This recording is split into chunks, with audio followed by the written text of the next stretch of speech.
So what I do best is strengthen my faith. That's a great question. How can you actually strengthen your faith? So I personally am I have a very mathematical mind, is the way I can put it. And what that means is that for every word, I like to use mathematical equations so that it becomes easy. You've seen it for success. Success equals skill set plus desire times by faith. So if there was a mathematical equation for faith, then you know it's like looking at what could that actually be, and it's just seeing what are the actual components of faith. So we spoke about how faith is directed. That like there's two aspects of faith. There's the iman and there's the tawakkul, right? So if we're seeing it for yourself right now, where you're looking at your iman as being high, why do you think your iman is high? When you told me your story, you said that it was this feeling that you had from it. It was the love, it was the Sufism, it's all of what you experienced for yourself that you can't deny that you felt. And once you've had the experience, you're like, it's real. I know it's real. Tell me what I experienced. Okay. So this is the emotional side. And with any conversion, so here's something that will help too. When you understand causes a conversion, it's mathematical. A conversion is just when a person has belief times by emotional resonance. Another way to put it is it's logical justification with emotional justification, both the logic and the emotion, the left brain and the right brain. So what I'm saying to myself right now is like you're very dominant and active on one side of your brain, which is that emotional mind, the feminine mind. And that's great for the iman. But the other side, which is the logic at the moment, and the masculine, like that at the moment is dormant. It's inactive. So the way that you overcome that is by looking at what's the root of this right now. Why is it that you have a dormant masculine? Because it's the healthy expression of humanity when we only have like half of our being that's being expressed. We want it to be that we're being whole.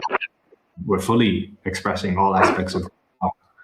So with yourself, so this goes back to kind of what I was saying in the messages too. Usually, when a person's being inconsistent or they're struggling to get some actions taken, even when they have the belief, they have the faith, etc., it's because of some kind of childhood trauma that exists. And if you right now, like you have a difficulty in terms of being able to activate this masculine side of you too, in terms of your energy, then usually it's because there's a paternal childhood wound that has existed between you and your father. And so, personally, I don't know exactly what that is for you, but when you look at your caregivers, main caregivers from when you were young, can be parents, teachers, influencers, who were the main caregivers for you? Who are the main Primary caregivers? caregivers. Yeah, caregivers, Okay, like to carry my you. mother. Okay. And what about your father? Was he around as well? Back and forth. Back and forth. And Yeah. how would you describe like your relationship with your mother and your father when you were younger? Anyway. Like kind of strained. Um, my father, I feel like I don't really know him Hmm. for sure. And my mother, I feel like there is a lot of friction between. It's been a lot of friction between us. I was a lot by myself for sure. So they were there physically. That's what I can say. They did what they could. Yeah. So both of them were together and with you when you were younger. Is that right? No? No. Like my father, he was there from time to time when he felt like it. I was staying with my mother, and she was mostly busy with like paying bills and you know struggling on that side. I see. So the bills and everything like that was something that they kind of struggled with, but your father was Yes, absent at the time. Was he working or like what was going on there? yes, my father didn't have to struggle with funds. He was just busy doing other things. Okay, like most of the time he was away from you. And then your mother, like, was she also away a lot or spent a lot of time with you? No, not a lot of time. She was working. She was working too.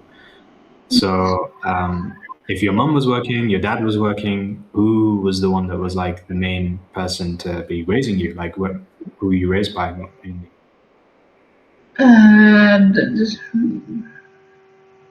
It was me and my sister. Like, your sister was older sister? Yes, she's my older sister. Fair enough, fair enough. So, what it sounds like is that there was like a lot of absence from your parents, both your mother and your father. And out of the two, like which one would you say that you felt it the most with that absence? Yeah, my father, because I didn't see him. Yeah, and that explains a lot. You know, it explains a lot. It explains why currently your connection and relationship with God as well is primarily on the loving aspect of God, but this is only one side of God too. In Islam, God has 99 names, and a lot of these names are feminine expressions of God, but some of them are very masculine expressions of God too.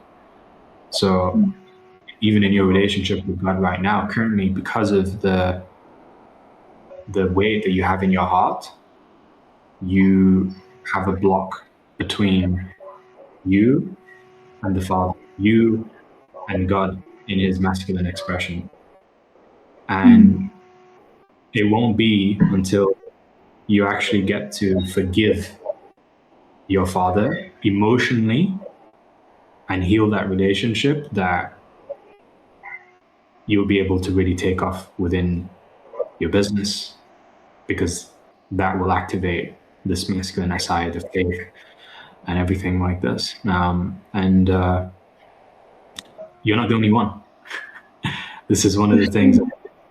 I went to the events and everything like that. I just saw so many people saying the exact same story, that they hadn't forgiven their fathers. They hadn't like done this thing. And until that point, it was all a struggle. But then once they had done, things became a lot easier for them. So now the question is like, well, first of all, does that make sense? Do you feel like it's a fair assessment so It far? makes sense. It makes sense.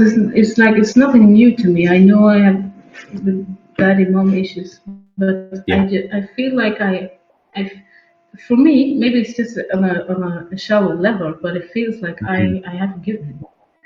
It's did what he could where he was at in life then, but maybe it's deeper, which I don't know. How should I grab that then? That's a good question. Yeah. Like, so the thing is that there's levels of forgiveness, right? So far, it might be that, yeah, you've forgiven him intellectually in his mind, in your mind.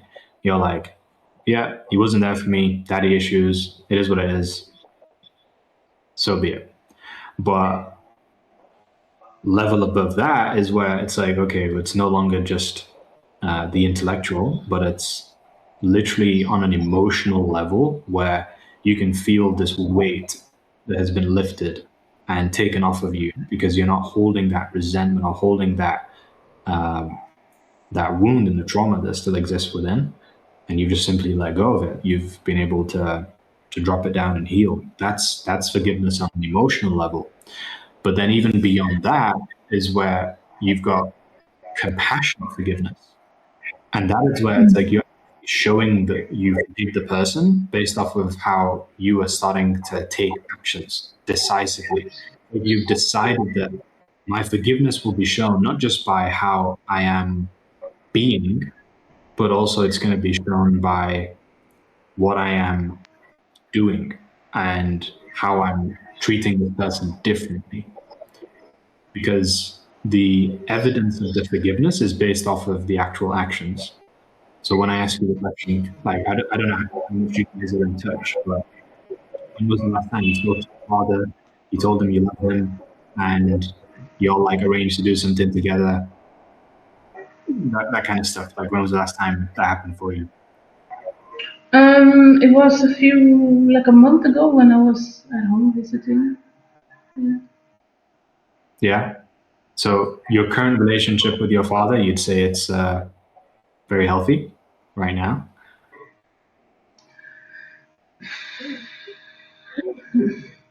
I mean, we have different understandings of what a good relationship is, right? So I think it's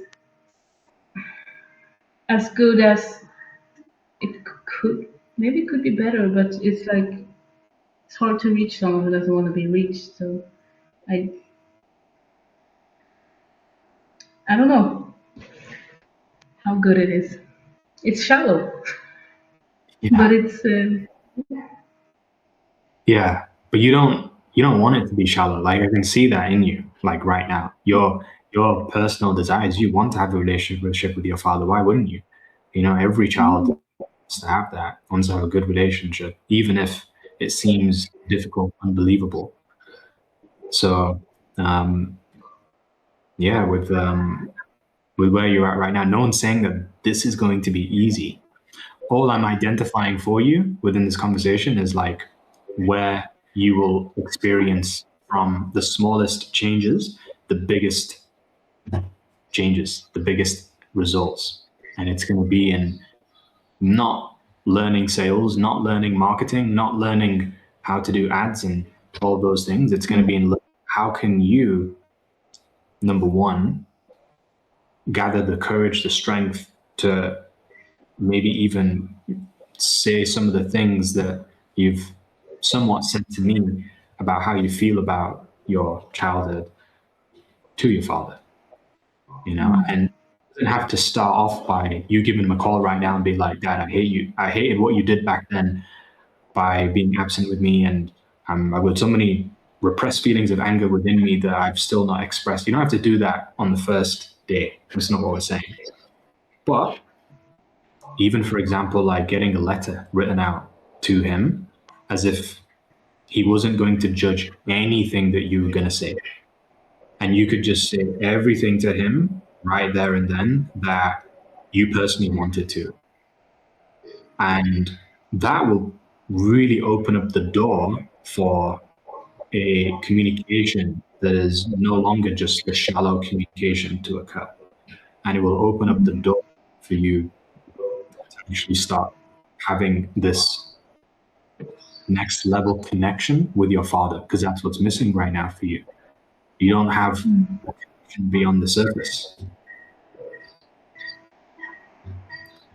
So again, the like levels of connection, surface level connection is where you're at right now. But if you can the emotional connection, you can go to the soul connection, the divine connection. Like when you start having these high levels of connection with your father, you'll just notice that that other brain that is 50% of who you are, it'll activate. And that's when you'll start really as a warrior. Like there's four parts of the masculine, four parts of the feminine. I'm not sure if you've heard of them before, but uh, right now it sounds like your feminine aspect is activated with your lover and maybe your priestess. Those are two that I can kind of see. But the ones that are almost dormant is the queen, and it's the the I think it's the warrior as well. Those are the two. And when that part gets activated, you'll just notice that the action will flow naturally. Nothing will feel like a hustle. Nothing will feel like it's being disingenuous or whatever. You'll just be in a mode of, yeah, I'm naturally taking action, and I'm not even having to motivate myself. I'm now inspired. I'm now in a state of certainty, conviction, and coming from a place of power. Because the thing is that if you do have even a little bit of unforgiveness in your heart, then that's going to have weight that you're holding. And whilst you're in this position that you're in right now, like, you might not feel it because you've been carrying it for so long. But I have a lot of these conversations, and I can tell when somebody's holding weight. You're holding weight right now. Okay.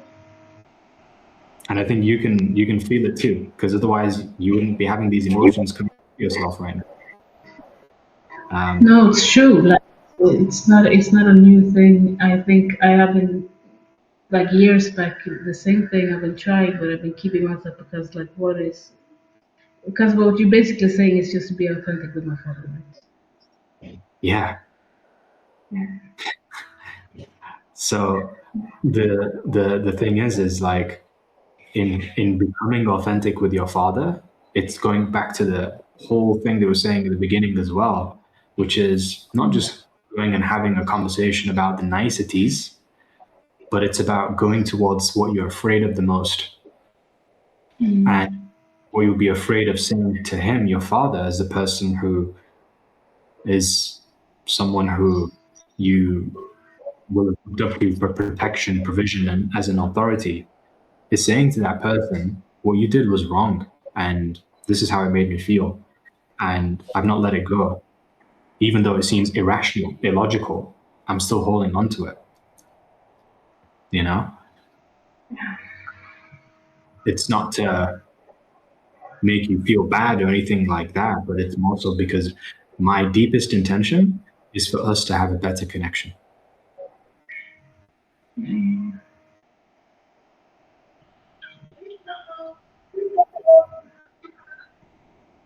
Oh.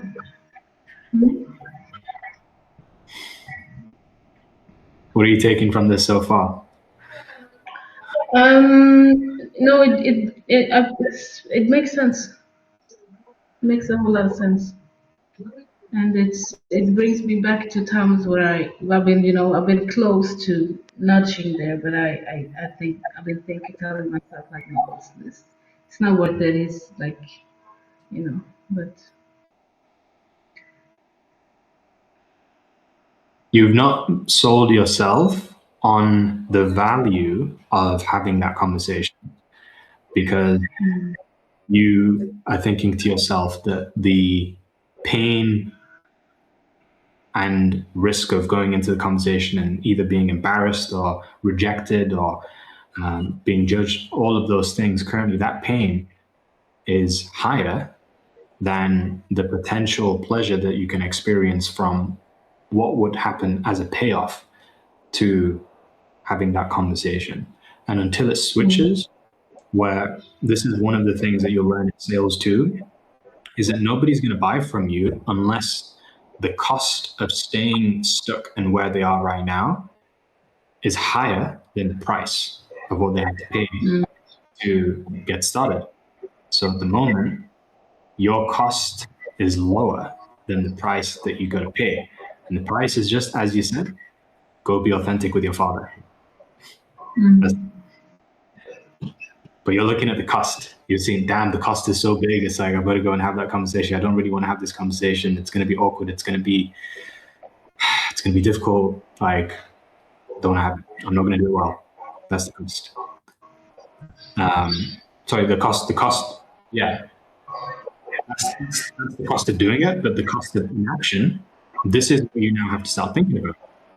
So if you didn't have a conversation and you just literally went on as you are,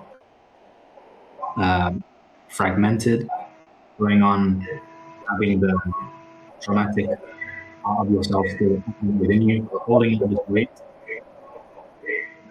what would be the worst thing that would happen by staying as you are right now and not having that conversation and not having that relationship? No, it's just, I mean, I think you nudged on something that's been there for a very long time, and it's been so long since I touched it. I just feel like it Disappeared. doesn't affect me anymore. I would say But you can that's. see how much it does. Yeah.